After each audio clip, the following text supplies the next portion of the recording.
Alkitab Deuterokanonika.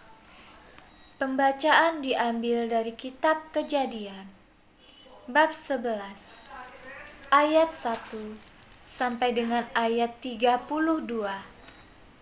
Menara Babel. Adapun seluruh bumi, satu bahasanya dan satu logatnya. Maka berangkatlah mereka ke sebelah timur dan menjumpai tanah datar di tanah Sinear. Lalu menetaplah mereka di sana. Mereka berkata seorang kepada yang lain, "Marilah kita membuat batu bata dan membakarnya baik-baik." Lalu bata itulah dipakai mereka sebagai batu dan tergala-gala sebagai tanah liat. Juga kata mereka, "Marilah kita dirikan bagi kita sebuah kota dengan sebuah menara yang puncaknya sampai ke langit. Dan marilah kita cari nama, supaya kita jangan terserak ke seluruh bumi." Lalu turunlah Tuhan untuk melihat kota dan menara yang didirikan oleh anak-anak manusia itu. Dan ia berfirman, "Mereka ini satu bangsa dengan satu bahasa untuk semuanya. Ini barulah permulaan usaha mereka. Mulai dari sekarang, apapun juga yang mereka rencanakan, tidak ada yang tidak akan dapat terlaksana. Baiklah kita turun dan mengacau balaukan di sana bahasa mereka, sehingga mereka tidak mengerti lagi bahasa masing-masing. Demikianlah mereka diserahkan Tuhan dari situ ke seluruh bumi. Dan mereka berhenti mendirikan kota itu. Itulah sebabnya sampai sekarang nama kota itu disebut Babel.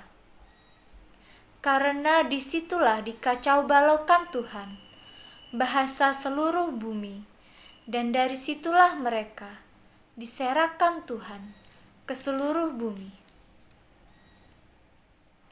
Inilah keturunan Sem. Setelah Sem berumur 100 tahun, ia memperanakkan Arpaksad 2 tahun setelah air bah itu. Sem masih hidup 500 tahun setelah ia memperanakkan Arpaksad, dan ia memperanakkan anak-anak lelaki dan perempuan. Setelah Arpaksad hidup 35 tahun, ia memperanakkan Selah. Arpaksad masih hidup 403 tahun setelah ia memperanakkan Selah, dan ia memperanakkan anak-anak lelaki dan perempuan. Setelah Selah hidup 30 tahun, ia memperanakkan Eber. Selah masih hidup 403 tahun setelah ia memperanakkan Eber, dan ia memperanakkan anak-anak lelaki dan perempuan. Setelah Eber hidup 34 tahun, ia memperanakkan Pelek. Eber masih hidup 430 tahun setelah ia memperanakkan Pelek, dan ia memperanakkan anak-anak lelaki dan perempuan. Setelah Pelek hidup 30 tahun, ia memperanakkan Rehu. Pelek masih hidup 209 tahun setelah ia memperanakkan Rehu, dan ia memperanakkan anak-anak lelaki dan perempuan. Setelah Rehu hidup 32 tahun, ia memperanakkan Serug. Rehu masih hidup 207 tahun setelah ia memperanakkan Serug, dan ia memperanakkan anak-anak lelaki dan perempuan. Setelah Serug hidup 30 tahun, ia memperanakan Nahor. Serug masih hidup 200 tahun setelah ia memperanakan Nahor, dan ia memperanakan anak-anak lelaki dan perempuan. Setelah Nahor hidup 29 tahun, ia memperanakan Terah. Nahor masih hidup 119 tahun setelah ia memperanakan Terah, dan ia memperanakan anak-anak lelaki dan perempuan.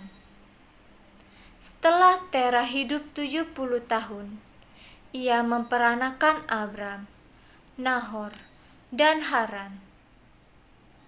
Inilah keturunan Terah. Terah memperanakan Abram, Nahor, dan Haran. Dan Haran memperanakan Lot. Ketika Terah ayahnya masih hidup, matilah Haran di negeri kelahirannya, di Ur Kasdim. Abram dan Nahor, kedua-duanya kawin. Nama istri Abram ialah Sarai, dan nama istri Nahor ialah Milka. Anak Haran ayah Milka dan Yiska. Sarai itu mandul, tidak mempunyai anak. Lalu Terah membawa Abram anaknya, serta cucunya, Lot, yaitu anak Haran dan Sarai, menantunya, istri Abram, anaknya. Ia berangkat bersama-sama dengan mereka dari Ur Kasdim untuk pergi ke tanah Kanaan. Lalu sampailah mereka ke Haran dan menetap di sana. Umur Terah ada 205 tahun, lalu ia mati di Haran. Demikianlah sabda Tuhan.